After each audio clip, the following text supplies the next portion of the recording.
ثانية قولي Rabbi Yasir wa la tu'asir ya Karim. Yang saya muliakan pengurusi majlis yang dikasihi Tuan Imam, pengurusi serta seluruh jabatan kuasa surau ahli jemaah, muslimin muslimat yang dikasihi sekalian. Alhamdulillah, syukur kepada Allah Subhanahu wa taala, malam ini kita dapat bersama mengerjakan solat sunat tarawih. Mudah-mudahan kita diberi keberkatan oleh Allah Subhanahu wa taala. Pada kesempatan berhenti rehat sebentar ini, saya mengutip satu hadis Nabi sallallahu alaihi wasallam yang diriwayatkan oleh Imam Ahmad rahimahullah. Irtaqa Nabi sallallahu alaihi wasallam 'ala al-minbar darajatan faqala amin. Summa irtaqa saniyatan faqala amin. Summa irtaqa salisatan faqala amin. Wa qala ashabuhu 'ala ma al-amanta ya Rasulullah. Qala athani Jibril ila akhir hadis. Bahawa Nabi sallallahu alaihi wasallam telah naik ke atas mimbar untuk mengajarkan khutbah. Bila Nabi melangkah naik ke atas mimbar, langkah pada tangga yang pertama Nabi sebut amin. Melangkah lagi Nabi sebut amin, dan langkah lagi pada tangga yang ketiga Nabi sebut amin. Lalu Nabi berkhutbah, dan selesai daripada khutbah para sahabat bertanya kepada Rasulullah sallallahu alaihi wasallam, "Ya Rasulullah, kami dengar kamu sebut amin beberapa kali saat melangkah naik ke atas mimbar tadi. Apakah yang diaminkan oleh Nabi sallallahu alaihi wasallam?" Kata Nabi sallallahu alaihi wasallam, "Atani Jibril, aku didatangi Jibril. Dan aku dengar Jibril berkata, rugilah orang-orang yang apabila disebut nama Nabi Muhammad, namaku, nama Muhammad sallallahu alaihi wasallam, lalu mereka tidak mau berselawat kepada Nabi sallallahu alaihi wasallam. Rugilah orang yang tidak mau berselawat kepada Nabi sallallahu alaihi wasallam." Nabi sebut amin. Selawat-selawat ni tuan-tuan yang dikasihi sekalian, selain daripada tahiyat akhir dan khutbah Jumaat, selain daripada itu sunat. Tahiyat akhir, khutbah tu wajib, rukun sembahyang dan rukun khutbah kena baca. Yang lain daripada itu saya kata tadi, hukumnya sunat dan sangat dituntut, sebagaimana Allah Ta'ala sebut dalam ayat yang sering dibacakan oleh khatib-khatib Jumaat. Inna Allah wa malaikatahu yusalluna 'alan nabi ya ayyuhallazina amanu sallu 'alaihi wa sallimu taslima. Ayat yang menerangkan bahawa Allah, malaikat berselawat kata Nabi. Maka wahai orang-orang yang beriman, berselawatlah kamu dengan seikhlas hati selawat kepada Nabi sallallahu alaihi wasallam. Kalau Allah pun berselawat kata Nabi, kenapa tidak manusia berselawat kepada Nabi sallallahu alaihi wasallam? Kenapa tuan-tuan yang dikasihi sekalian? Cuma selawat daripada Allah tu tak samalah dengan selawat daripada manusia. Yang manusia ni doa. Nabi sallallahu alaihi wasallam ini yang diutuskan dalam bulan Ramadan dengan penurunan Al-Quran adalah cahaya yang menerangi seluruh kegelapan alam. Alam masa itu gelap. Kalau kita baca dalam sejarah dunia hari itu, timur dan barat ni berada dalam kesesatan yang amat sangat. Kerajaan Rom, kerajaan Parsi, dan ada beberapa buah kerajaan lain ketika itu. Ada rajanya yang berkahwin dengan anak sendiri. Sembah berhala itu biasa. Kaum masyarakat jahiliah, Arab jahiliah sembah 360 patung berhala keliling Kaabah yang dibina oleh Nabi Ibrahim itu. Dulu mereka pernah beriman, sampai satu zaman mereka kufur, mereka syirik. Bila pemimpin Quraisy, Amru bin Luhail, dia pergi berubat ke negara luar, negara Yaman. Lepas dia berubat, dia dapat hadiah daripada penduduk di sana, bawa balik cendera mata patung berhala. Mula-mula dia tak sembah, bawa balik simpan saja. Lalu anak-anaknya pun, bila ayah dia meninggal, anak-anaknya pun jaga patung itu. Akhirnya keturunan itu menyembah patung berhala. Daripada satu patung bertambah sehingga 360 patung berhala keliling Kaabah. Berlakulah seperti yang tuan-tuan tahu kehidupan zaman jahiliah bagaimana mereka bunuh anak kerana apa? Kerana nak jaga maruah. Bukan kerana jahat, bukan mereka bunuh tu kerana mereka tu penjahat, tapi mereka bunuh tu niatnya baik, cuma jalannya tak betul. Sebab apa? Sebab semuanya panduan yang mereka ambil ketika itu menggunakan akal fikiran saja. Sedangkan akal yang Tuhan bagi ni amat cetek. Sehingga kan Sayyidina Ali menyebutkan, Sayyidina Ali karamallahu wajhah menyebutkan, kalaulah hukum hakam agama ni semua nak guna pada akal, nescaya hukum menyapu khauf itu mestilah disapu di bahagian tapak kaki. Tapi tidak. Dalam hukum fiqh, khauf ni stokin kulit yang dipakai di negeri sejuk, negeri salji, dia pakai stokin. Nak ambil sembahyang tak payah buka, sejuk. Tak tahan nak basuh. Hukum dalam fiqh, ambil air sapu saja pada stokin, tapi sapunya bahagian atas, tak sapu bahagian tapak. Itu hukum fiqh. Sayyidina Ali kata kalau hukum fiqh boleh pakai akal belaka, nescaya kita sapu bahagian bawah. Tapi tidak, sapunya bahagian atas. Macam juga tuan-tuan batal wuduk. Tengah duduk dalam kuliah ni terkeluar angin. Terkeluar angin, tuan-tuan pergi bilik air, tuan-tuan ambil wuduk, basuh muka, basuh tangan, tak basuh tempat keluar angin. Kalau pakai logik kepala kita, tempat keluar angin, hak situ busuk, situ kotor, basuh kat situ. Tapi tak kan, hukum Allah Ta'ala kata yang ni Allah Ta'ala melalui Nabi-Nya mengajarkan basuh muka, basuh tangan, ambil sembahyang. Kata Ustaz Ismail, kamu kan kalau orang lepas angin dalam majlis macam ni, yang mula-mula malu sekali muka dia lah, mula-mula malu. Malu muka dulu. Itu ketentuan daripada Allah yang manusia tak boleh fikir. Tak boleh fikir, yang ni kena ikut. Maka Nabi SAW datang nak perlengkapkan, nak perbetulkan pemikiran manusia yang sesat, akal fikiran yang apa nama tidak sempurna. Datanglah Quran bersama Nabi sallallahu alaihi wasallam. Bukan dia datang Quran dia tinggal begitu saja, tak. Dia suruh kamu bacalah sendiri, kamu carilah, tak. Dia datangkan Nabi sekali, ajar isi kandung Quran. Itu yang kita namakan sebagai hadis, sebagai sunnah Nabi sallallahu alaihi wasallam. Sunnah Nabi itu tafsiran kepada ayat Al-Quran, kepada Quran. Dan ada juga ayat Quran yang mentafsirkan hadis Nabi sallallahu alaihi wasallam. Maka tentulah sebesar-besar syukur kita bila Nabi sallallahu alaihi wasallam diutuskan ke muka bumi, kerana baginda telah mengeluarkan manusia ini dengan Islam, dengan Quran, minaz zulumati ilan nur, daripada kegelapan pada cahaya. Yang peristiwa itu berlaku dalam bulan Ramadan. Nanti tuan-tuan sambut, kita akan sambut nuzul Quran, penurunan Al-Quran. Amat kita bersyukur di samping kita menghayati isi kandungan Al-Quran. Jangan lupa orang yang mengajar kepada kita Quran ialah Rasulullah sallallahu alaihi wasallam. Maka sebab itu berselawatlah kita dengan seikhlas hati. Diselang-seli dalam apa nama solat tarawih. Solat tarawih ataupun lepas tarawih ke bila-bila pun berselawat, sebab itu perintah daripada Allah. Memang diperintahkan, ada ayat Quran yang saya sebut tadi yang memerintahkan kita sentiasa berselawat kepada Nabi sallallahu alaihi wasallam. Tak kira musimnya. Yang tak ada, walaupun mungkinlah ada setengah-setengah orang dia persoal, datang mana pula ni selawat selang-seli tarawih ni. Tempat kita ni tak ada lah, insya-Allah tak ada. Tapi benda ni ada lah. Mungkin dia persoal, ada ke tarawih ni mesti selawat ke? Memang tak semesti. Tapi benda itu tak ada larangan. Yang pastinya selawat itu benda yang disuruh. Yang tak disuruh, sembahyang sunat 2 rakaat keluar isap rokok. Sembahyang sunat 2 rakaat keluar isap rokok. Itu bid'ah dolalah tu. Yang tu tak ada dalam hadis, ada suruhannya. Yang tu tinggal terus lah. Kalau boleh tinggal terus lah. Siang hari boleh je tinggal rokok, malam tinggal lah terus. Cuba-cuba. Kena cuba, kena usaha untuk tinggalkan. Itu tujuan daripada puasa antaranya. Puasa-puasa ni tuan-tuan, kita latih benda yang Allah Ta'ala memang halalkan sebelum ni. Tiba-tiba masuk Ramadan tak boleh buat. Kita boleh ikut. Nasi itu kan halal, hubungan suami isteri itu kan halal. Tapi bila masuk Ramadan, Allah Ta'ala kata tak boleh siang hari. Kita pun ikut, boleh ikut. Maknanya hebat tu. Boleh ikut. Jadi kenapa tidak benda yang haram, benda yang makruh, tentulah sepatutnya lebih lagi mudah untuk ditinggalkan. Itu kalau kita baik. Baik, itu yang pertama tadi, selawat kepada Nabi sallallahu alaihi wasallam. Yang kedua, Nabi kata, aku dengar Jibril menyebutkan bahawa saat Nabi naik mimbar, Jibril kata rugilah orang-orang yang dia sempat hidup bersama kedua orang tuanya, tetapi falam yudkhulil jannah, tetapi dia tak masuk syurga. Menasabahnya tuan-tuan, orang yang sempat hidup, orang tua dia dah tua, dia sempat bersama dengan kedua orang tuanya, tentulah dia boleh balas budi, balas jasa, memelihara kedua orang tuanya.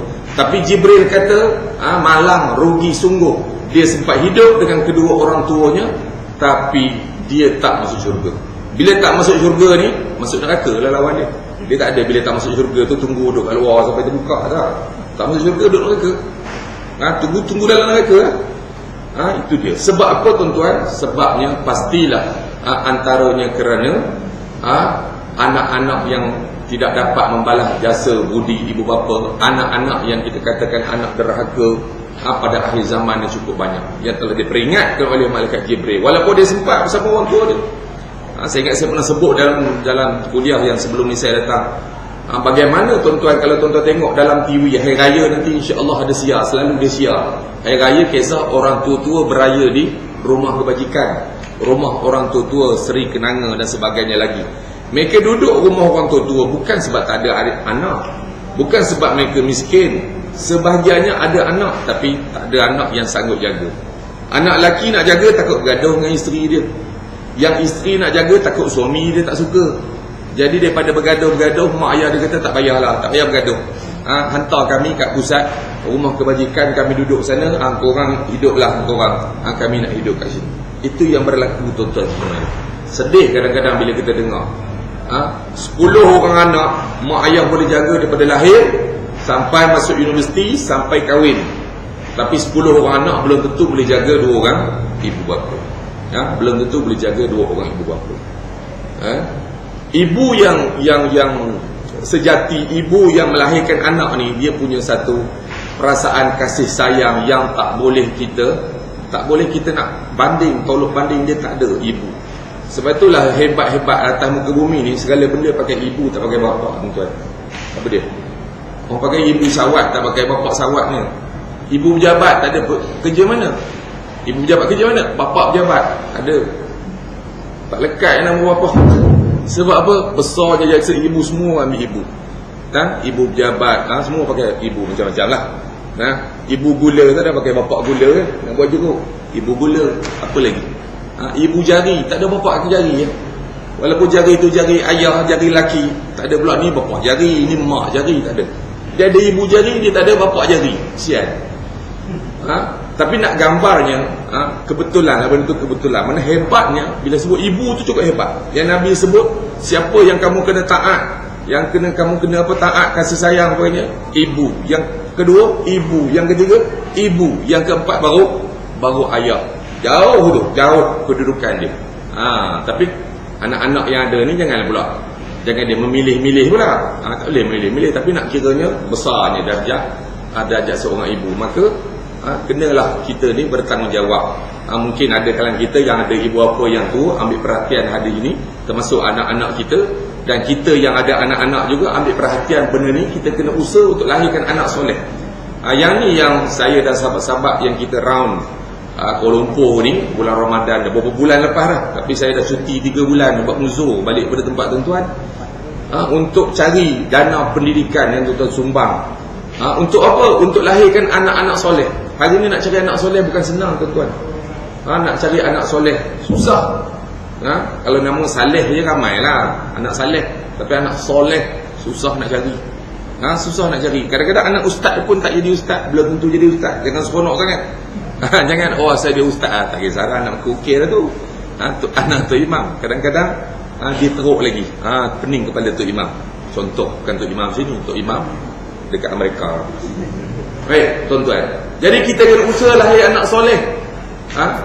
Macam kalau zaman Nabi SAW, hebatnya anak soleh yang bernama Uwais Al-Qarni, yang manusia tak kenal pun dia, tapi kebaikan yang dia buat kerana menjaga ibunya yang uzur, nama dia disebut di langit, nama dia disebut oleh Rasulullah, walaupun Rasulullah tak pernah jumpa Uwais Al-Qarni. Uwais Al-Qarni tak pernah jumpa Rasulullah sallallahu alaihi wasallam.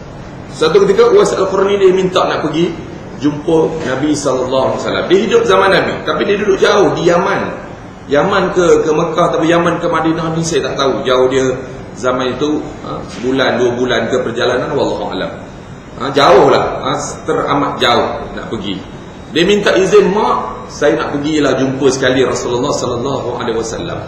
Mak dia kata kamu boleh pergi, tapi mak dia tengah uzur. Kamu pergi jumpa je Nabi, cakap balik cepat, sebab mak tengah uzur. Lalu dia pergi. Bila dia pergi sampai rumah Rasulullah sallallahu alaihi wasallam, sampai kat sana, di Madinah kalau tak silap saya masa tu, ada Sayyidatina Aisyah. Nabi tak ada, Nabi pergi medan perang. Aisyah kata kalau kamu jumpa Nabi, kamu boleh tunggu, tapi tak tahu Nabi balik bila. Sebab Nabi pergi medan perang, boleh jadi balik, boleh jadi tak balik dah. Medan perang ni orang pergi niat nak mati syahid. Jadi boleh jadi dia balik, boleh jadi tak balik. Jadi terpulang pada kamu. Dia kata tak apalah, sampai saja salam aku kena balik, semua mak aku tengah uzur. Dia balik dan tak lama Rasulullah pun balik. Rasulullah tanya Sayyidatina Aisyah, ada tak seorang lelaki datang cari aku masa aku tak ada? Ada, Nabi kata Aisyah. Lelaki tu ada tanda sopak, parut je lah. Dia dah hilang sopak, tapi ada lagi tanda dia putih pada tangan. Sopak, kusta. Ada. Dia balik kerana dia kena jaga ibu dia. Betul tak? Betul. Nabi dah tahu dah.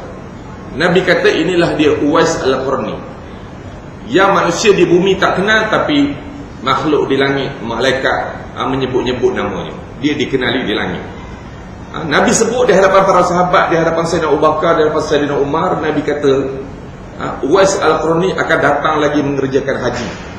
Kamu cari dia, siapa yang berjumpa pada zamannya Uwais Al-Qarni, kamu suruh dia berdoa untuk kamu. Kerana apa? Kerana doanya tiada hijab. Sebab apa? Sebab dia anak soleh yang menjaga kebajikan ibunya. Sampailah beberapa zaman kemudiannya, benda itu diperingatkan balik oleh para sahabat. Lalu sahabat mencari dari musim haji ke musim haji.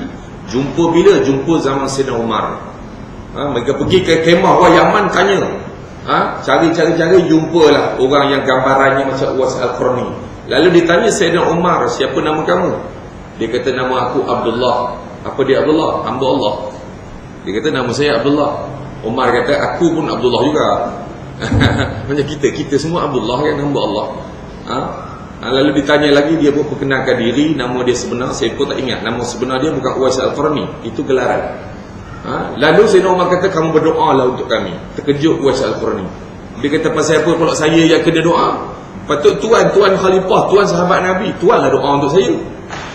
Umar kata tak, kamu kena doa sebab nama kamu disebut oleh Rasulullah. Rasulullah kata kalau jumpa kamu yang kena doa, sebab doa kamu tiada hijab dengan Allah.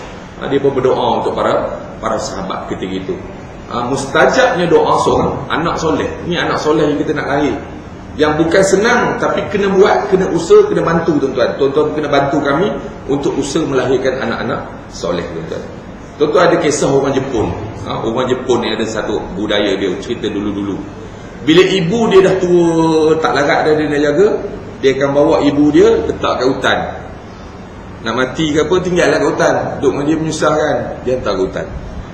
Jadi adalah seorang budak, anak muda dia pun hantarlah. Sedih-sedih, tapi itu budaya dia, adat dia. Dia pun hantarlah anak dia, mak dia ke hutan. Masa nak bawa masuk ke hutan tadi, mak dia sepanjang berjalan ni, dia patahkan ranting mangkuk sampai dalam hutan. Sampai dia tu, okay, mak duduklah kat sini, saya nak balik. Tiba-tiba mak dia pesan kepada anak dia. Dia kata, wahai anakku, kalau kamu tak jumpa jalan nak pulang nanti, kamu ikut ranting yang mak patah tadi. Kamu ikut ranting yang mak patah tadi, mak dah patah tanda jalan supaya kamu selamat pulang. Maknya tu dicampak ke sana untuk mati di bahan harimau, tapi mak dia tolong tunjukkan jalan pulang. Kasihan dia kepada anak dia supaya anak dia dapat pulang dengan selamat. Itu hati seorang ibu. Yang hari ni yang buang anak sebagai itu, dia tak ada hati dia. Sebab anak tu berdatang bukan dengan kehendak dia. Dia tak nak pun anak, dia nak seronok-seronok, tiba-tiba dapat anak. Jadi dia buang, kan? Hati seorang ibu yang betul melahirkan anak macam ni. Walaupun anak tu nak campak dia dalam hutan, dia tolong tunjukkan jalan anak dia untuk pulang. Akhirnya anak muda ni menangis. Dia tengok ibu dia yang sepatutnya dihumban tu, kita nak suap ke harimau lah, logiknya kan. Jadi dia bawa balik semula. Mak tak boleh duduk sini, mak kena bersama dengan saya baru saya selamat. Dia bawa balik mak dia semula. Ini yang kita sebut, kita nak lahirkan anak-anak yang soleh. Dan tuan-tuan berhati-hati dengan anak kita. Bukan berhati-hati, tuan-tuan kena ambil perhatian sentiasa dengan anak-anak kita. Pertama dari segi pendidikan, yang kedua dari segi pergaulan dia, berkawan dengan siapa. Ketiga sekarang ni yang bahaya, yang paling mengancam anak-anak hari ni, apa dia ni? Apa nama? Dulu video game Budak-budak balik sekolah hilang, tak sampai rumah ataupun tak sampai ke sekolah, cari-cari duduk video game. Termasuk dulu pelajar saya pun buka kelas, cari-cari tak datang, seminggu tak datang. Kita turun kelas, kita pergi cari, duduk dalam video game. Itu video game. Sekarang video game ni tak bahaya sangat. Video game setakat nak berlawan tu kurang bahayanya, tapi video yang lagi teruk, video porno sebagainya lagi yang mudah dapat, tak payah masuk CC cyber cafe, tapi benda duduk dalam poket aja.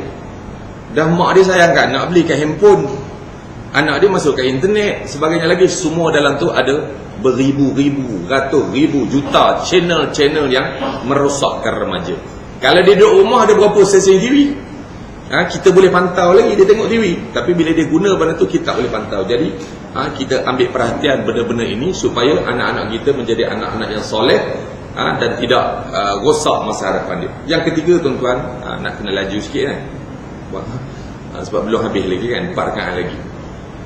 Yang ketiga, Nabi kata malaikat Jibril sebut, dia dengar malaikat Jibril sebut, rugilah orang-orang yang sempat hidup dalam bulan Ramadan. Dia hidup dalam bulan Ramadan, tapi bila dia keluar daripada bulan Ramadan, falam yughfar lahu, dia tidak diampunkan dosanya tak diampunkan. Sedangkan kita tahu bulan Ramadan ni rahmat, bulan Ramadan ini maghfirah, bulan Ramadan ini itqan minan nar, pembebasan daripada api neraka. Maka patutnya orang yang sempat hidup dalam bulan Ramadan ni, dia dapat rahmat Allah dengan ganjaran-ganjaran berlipat ganda. Dia dapat maghfirah, keampunan daripada Allah, dan dia mendapat pembebasan daripada api neraka. Tapi malaikat kata tak, rugi dia ni, masuk bulan Ramadan, keluar bulan Ramadan, dia tak dapat keampunan daripada Allah. Kenapa? Mungkin dia tak puasa, ataupun mungkin dia puasanya adat saja. Sebab ada juga kita tengok orang puasa sembahyang ni tak, orang puasa kain tudung tak pakai. Jadi dia tidak meraihkan puasa yang dia sedang lakukan. Kalau dia faham ibadah puasa itu latihan untuk dia lebih mentaati Allah. Sebab tujuan daripada puasa, la'allakum tattaqun, mudah-mudahan kamu bertakwa. Tiba-tiba tak jadi bertakwa, jadi takwa ya. Patut dia lebih bertakwa kepada Allah. Maka di situ ada masalahnya dalam puasa je. Mungkin dia tak faham tentang konsep puasa, tak faham hukum hakam syaraknya. Jadi akhirnya dia lalu dalam bulan Ramadan itu terlepas begitu saja. Sedangkan Ramadan ni tetamu Allah tuan-tuan, tetamu Allah yang dihantar pada kita untuk memberi peluang kepada kita membuat amal bakti berlipat ganda. Sebab apa? Umat Muhammad ni Allah Ta'ala dah cipta umurnya 63 tahun rata. Yang lebih tu bonus, hati-hati tuan-tuan, hak lebih umur 63. Yang belum tu jangan belagak sangat, nak mati bila-bila saja kan. Bila-bila je nak mati. Sahabat saya 2-3 hari lepas bersahur datang masjid pagi Jumaat subuh, lintas jalan dengan anak-anak dia, anak istimewa, lintas jalan nak semain subuh, kena langgar dia kereta, dua-dua meninggal. Saya ingat dia kahwin, lama dia kahwin, tak dapat anak. Bila dapat anak istimewa, dia sayang sangat anak dia, dia mati dia bersama dengan anak dia pagi Jumaat baru ni. Tak apa, mati dekat nak semain subuh, mati lepas sahur, mati dalam keadaan baik dah, kita kira bulan Ramadan pula. Tapi kita tak tahu kita nak mati kat mana-mana, kita tahu. Jadi kita kena standby. Bila nak mati ni lepas ceramah, tengah ceramah pun boleh mati. Duduk saja kat rumah pun boleh mati. Tengah sihat pun boleh mati. Sebab kita tak tahu kita sihat ke tak sihat. Saya itu tengah-tengah sihat, tiba-tiba masuk hospital juga seminggu. Jadi bersedia untuk menghadapi kematian dengan mempertingkatkan amalan. Jadi tadi saya kata Allah Ta'ala bagi umat Muhammad ni umurnya singkat-singkat. Umur singkat, tak macam Nabi Ibrahim dulu 100, 200, Nabi Nuh 950 berdakwah je, umurnya 1000. Nabi Adam tu tahu berapa, 700, 800 ke 1000 tahun. Umat sekarang tak ada. Kalau 100 tahun tu reput dah. Tak ada, jarang-jarang berjumpa dengar. Mak Kilau dulu 100 tahun. Lepas tu ramai yang mendakwa tu tak tahu ya ke tak pun, tak tahu, mana tahu. Dia bukan dia suka beranak pun. Jadi bila usia Tuhan bagi usia Muhammad ni pendek-pendek, maka Allah yang Maha Adil, Allah yang Maha Pemurah, Maha Penyayang, dia bagi pula ganjaran buat amal sikit je tapi pahala dapat banyak. Kat mana? Bulan Ramadan. Yang ada hadis sebut sampai lipat ganda 300. 300 tu jangan kira dengan kalkulator. Sebab 300 tu bukan kiraan manusia ya. Nak menggambarkan banyak berlipat ganda. Jangan duk kira malam ni sembahyang sunat tarawih. Tadi 4 rakaat, 4 kali 300 12,200. Sekejap lagi ada lagi 4. Oh, jangan kira macam tu. Kira macam tu lama pecah komputer, apa kalkulator tu. Tak tahu, kita tak tahu. Jumlahnya lebih besar sebenarnya daripada itu. Jadi yang penting kita ambil kesempatan bulan Ramadan. Satu, pahala dilipat ganda sepanjang bulan Ramadan. Yang kedua, siapa yang sempat bersama dengan Lailatul Qadar, yang Allah Ta'ala beri ganjaran 1000 bulan, beribadah seperti 1000 bulan. Lebih kurang 83 tahun lah. 83 tahun. 83 tahun. Tak ramai orang sempat 83 tahun. Kalau pun dia sempat 83 tahun, dia ibadah mula berapa? Takkan mula umur 1 tahun. Dia mesti mula akil balik ke? Dan akil balik ada orang 15 tahun, ada orang akil balik 40 tahun. Yang 40 tahun, kalau sekarang umur 60, baru 20 tahun amal ibadah. Jadi ambil kesempatan sepanjang Ramadan. Dan satu lagi yang Nabi ajar kepada kita, pahala yang berlipat ganda, yang berpanjangan juga, bukan sekadar bulan Ramadan, sepanjang-panjang tahun juga ada. Yang Nabi sebut, iza mata ibnu Adam in qata amaluhu illa salasa. Bila mati anak Adam, putus segala amal kecuali 3. Kalau kita mati, semayang kita kisah kat tu lah. Tak adalah ada pahala lain pula semayang lepas dia mati, tak ada dah. Semayang mayat tak dapat, tak sampai ke dia apa. Kita doa untuk dia lah, tapi itu bukan pahala dia semayang. Puasanya setakat dia mati je lah. Tapi ada yang ibadah yang lain, pelaburan jangka panjang. Sekali melabur, dia punya untung dia berterusan, berpanjangan. Walaupun mati 10 tahun, 50 tahun, 100 tahun, pahalanya panjangan. Iaitulah yang pertama, sedekah jariah. Tuan-tuan bagi derma tadi, sedekah jariah. Sedekah jariah ni apa? Sedekah yang manfaatnya berpanjangan, berkekalan. Sedekah untuk buat bina sekolah, bangunan sekolah, wakaf sebagainya lagi. Selagi mana sekolah tu boleh dimanfaatkan, selagi itu pahala sampai kepada tuan-tuan. Sedekah jariah. Yang kedua, anak soleh. Yang kita sebut tadi, anak soleh yang mendoakan kepada kedua ibu bapanya. Tak dikatakan anak soleh walaupun semayang kuat mana kalau tak doa untuk kedua bapa. Itu bukan anak soleh yang tu. Itu anak apa? Apalah. Yang ketiga, ilmu yang manfaat.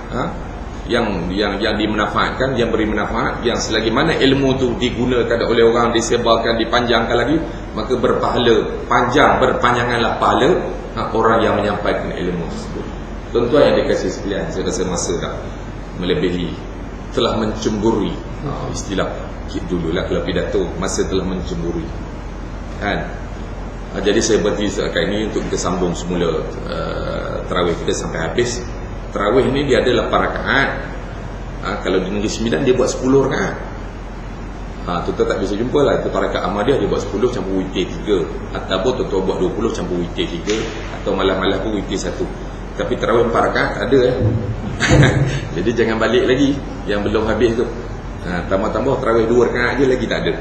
Jadi kita kena sambung tarawih paling kurang pun sampai 8 rakaat. Baik tuan-tuan yang dikasih sekalian, setakat itu saja. Di luar tu saya bawa juga buah tangan. Di samping tuan-tuan menyumbang derma ini, tuan-tuan juga bolehlah menyumbang melalui pembelian. Ada Koko Savannah tu, produk yang alternatif kalau boleh menggantikan Milo lah. Yang lebih baik saya kira, sebab dalamnya ada campur dengan madu dan campur dengan kurma, baik untuk minda. Bolehlah sepanjang Ramadan atau seterusnya kita boleh ganti, tukar lah. Lama Milo tu, daripada saya belum lahir lagi sampai sekarang dah berapa lama lah, tukar pula yang baru. Lepas tu ada kurma kat luar tu, tuan-tuan boleh juga dapat, sambil-sambil membantu pergerakan kami untuk mencari dana membangun sekolah. Dan doakan kami berjaya untuk membangunkan sekolah ini. Harapannya Januari nak buka, tapi tu bergantung derma malam ni lah. Kalau tak cukup, kena datang lagi lah. Bangunan dah naik 2 tingkat untuk maklumat tuan-tuan, dah naik 2 tingkat. Bumbung belum ada. Bumbung tu dalam 50 ke 60 ribu. Tandas belum ada. Tak ada tandas tak boleh sekolah. Nanya budak-budak. Jadi itulah harapan dari saya. Terima kasih kepada pihak surau yang memberi laluan. Mudah-mudahan tuan-tuan diberi keberkatan oleh Allah SWT dengan sumbangan yang tuan-tuan telah berikan. Sekian, wabillahi taufiq wal hidayah. Assalamualaikum warahmatullahi wabarakatuh.